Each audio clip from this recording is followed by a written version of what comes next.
today's craft is to show you a really simple book folding craft. There's a couple of examples here. We did show some book folding back in December, any of you who watched those, making a Christmas wreath and a Christmas angel as well.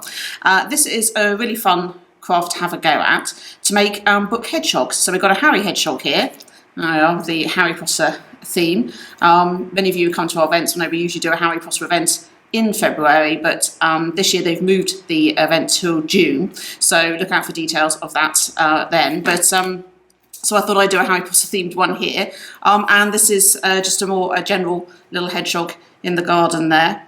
They're really simple to do, but they're also quite practical. You can obviously make ones for yourself, or they're a great family craft as well, because the kids can have a go at this, because it is just glue and paper. But you can actually use them as little note holders as well.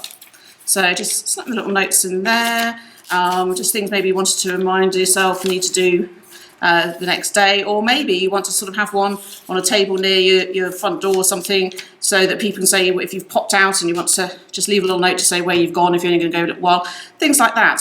So they're just nice little note holders, just some scrap paper there you could put in them. And I'm just going to show you how you make one of these really simply.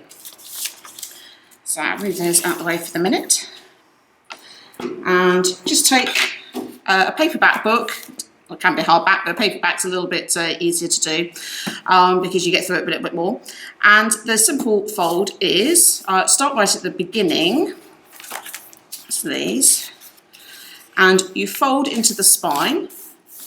And the trick with all these is make sure you really press down firm on the fold. The crease needs to be quite sort of good there, because otherwise as you go through it's harder and harder to fold. So you fold in half, and then you just fold the top again into the spine each time. So you get that, and that is it.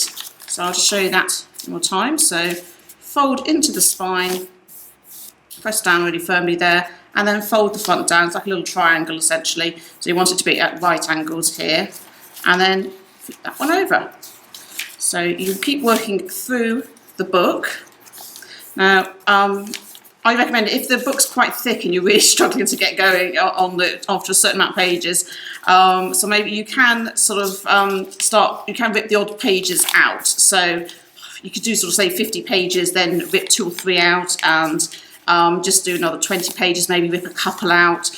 So you don't want it too bald, because you want it to keep going and create the shape, but you can sort of rip some pages out, make sure it's nice and crisp as you rip them out, and don't try and sort of take out like 10 at a time or something like that. Just make it sort of 2 or 3 at a time, and as you go through the book, you don't want just a load at the end that's missing, otherwise you get a lopsided hedgehog. So you just keep going through here, and you can see there how it starts to create a little nose. All right. Obviously it gets harder to fold it as you go through, so that is something that does happen there, but it naturally creates the shape. There's no glue involved in keeping the shape. The other way you can do it, for instance, on this one here, is you'll see I actually left it's about 50 pages I think at the end and at the beginning. So I just literally started on, say, page 51, started folding there, and just made sure you leave the same even number on the end, otherwise again you'll get lopsided. So you can do that. You could leave, if it's quite a big book, you think, oh, I can't get through all of that, you can leave some of the pages there as well. So as you go through, it will naturally create the shape and just hold its shape. I haven't done any gluing, anything else, it just sits there like that. But of course the advantage is you've got all this nice space in between there for sticking notes down if you want to. So that's it for the book shape, it's that simple. So I'll just go through some of the different ways you can decorate these. So on this one, I just found some Harry Potter wallpaper, it's actually computer wallpaper, a lot of those free sort of designs you can get on all sorts of themes. Just printed out a couple of times and just glued it, tucked it in and glued it to cover that over. And on this one, just made a little pair of glasses out of a scrap piece of black card, just drew around a circle and then inside it, and that just slots in there. Obviously you can glue that if you want to. I think I've done that about right, upside down. Little lightning bolt there. I drew around a little glue bottle there to give me a nose. And then just made a little scarf, just add some yellow with and coloured it red. But you can do, obviously, you decorate it however you like on those. And on this one, which I'll just finish off.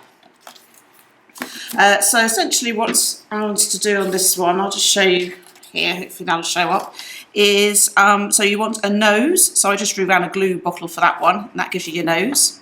And then the eye, on this one I went for a little bit of a bigger design. So I did a little outside section of the eye and then an inside one and just coloured that and stuck those together. Then you want a sort of a petal shape for the ear. Make sure you add a little bit to the length here. So these are the ears. And all I did is squeeze those, actually put a staple on the end, and then just glued those inside. So that's how you get the nice curve effect. But you just make sure you leave a little bit at the end because you need something to be able to actually stick to the pages. Again, with the feet, just drew that shape. But again, you need this little bit of length here because then you have this which you can just stick to the bottom page. So always bear in mind that you need a bit extra on the end to be able to tuck things in. And then what I've also done on this one is just created some little spikes. Spikes going through here. Find my scissors, here we go. So again, papers are so thin that you can cut several in one go, and it literally is just a case of cutting some triangles. You want quite small ones because it's quite a small little book.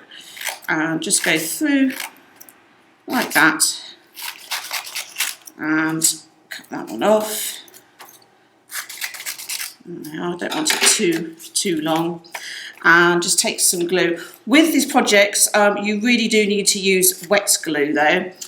If you've got some PVA, some white glue, there's a little ditty one, but obviously usually comes in the slightly bigger bottles, especially children's ones, then do use that because you've got to be quite generous with the glue because you're sticking it to paper, which of course really needs to absorb that glue. And also you're sticking onto edges. You know, these ones, so you need to really stick and hold. They're not nice flat surfaces like this, which is obviously easier. This was just a patterned paper that I had to stick there. But anything where you're sticking it onto the edges or in between, you do need to make sure you use some nice wet glue on there. So I'm just going to put this here and then just slide it in. There we are, just squeeze the pages either side of it. And some others here.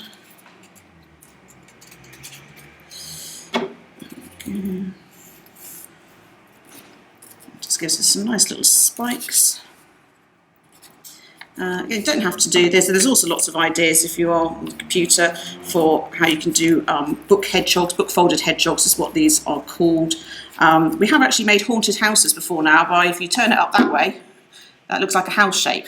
We decorated it to look like a Halloween with spiders, webs and all that sort of thing. So that's the basic fold will also give you a nice house shape as well.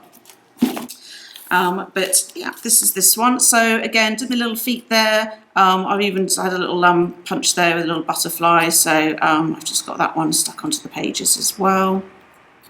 There we go. And that's him finished. And as I say, ready to receive some little notes if I want to leave some little notes in there on your desk. Something quite pretty for your desk, but also can be practical. Or they're just really fun to make, and they're quite nice as well. Moving house gifts for someone that you don't know, what to give, or they're a sort of person who appreciates homemade gifts. Then why not make them a little book hedgehog and decorate it however you like. I've seen bride and groom ones even as well, which are quite fun, and they're really lovely. So really simple. So if you do make any, do let us know. We love to see the finished results, and have a go and have fun with it.